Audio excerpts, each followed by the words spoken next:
My parents threw me out as a child, and then expected everything from me when my grandparents died.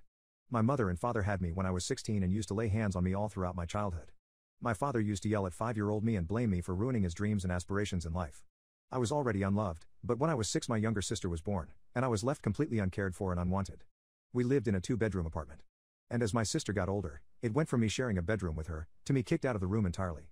I slept on the couch for 2 years, then the couch was put into the basement, meaning I could sleep either in the basement or on the floor. When I was 10, my parents decided they were going to move away. But this move did not include me. I ended up actually being fine with this, as my grandparents had agreed to take me in. My life was instantly better. I got my own room again, and my grandparents gifted me a brand new N64 in 1996. I was finally happy. As time went on, I grew up and eventually moved out. But later moved back in to help my grandparents' house as they were getting old and living off their retirement savings. So some rent money from me went a long way in paying the bills. Then my grandma died. She was mugged by a robber, who took her life. My grandpa was heartbroken. He also passed about a year and a half later. He took his life. Pretty much everything they owned was willed to me. Their savings, their house, their vehicles, their stuff, everything. The house was long paid off, and Grandpa knew how to keep up with its maintenance. In fact, after Grandma died he kind of doubled down on renovating the place.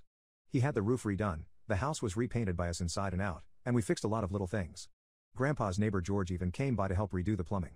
One morning I was fixing breakfast and my grandpa never came downstairs. You couldn't keep the man from his bacon. So I went to check on him.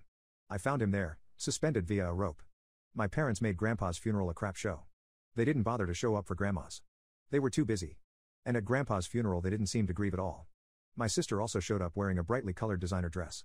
Which I wasn't happy about as it was a church clothes-only function. I noticed my parents repeatedly whispering to each other and glaring at me whenever I looked at them. Come to find out at the will reading that my parents knew that they'd been disinherited long ago for their treatment of me. And they thought it extremely unfair I got everything. They threatened to sue me to contest the will. And I got repeated calls and messages from my father, mother and sister telling me I needed to do the right thing and give my father what was supposed to be his. I told them all to flake off in far more unsavory words. My parents ended up taking me to court to challenge the will. But the judge ruled in my favor after seeing the will and hearing us both out. So it wasn't a long drawn-out legal battle. The judge even looked at my parents with absolute disgust after seeing the will and hearing about their mistreatment of me in my childhood. He called my father a terrible parent, and that my grandparents were right to disown him. My father just hung his head in silence, but he made sure to stop me outside the courtroom and tell me I was always the biggest mistake of his life. And that if he could go back in time, he'd make sure I never existed. He should have been a football star.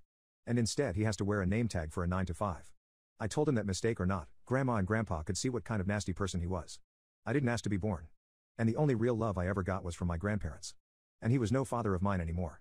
I got a few more threatening and harassing phone calls, as well as some letters from my parents. All demanding money among other things.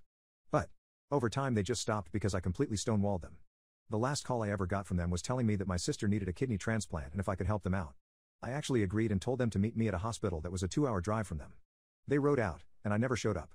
I blocked their number as soon as I got the first call that they're there.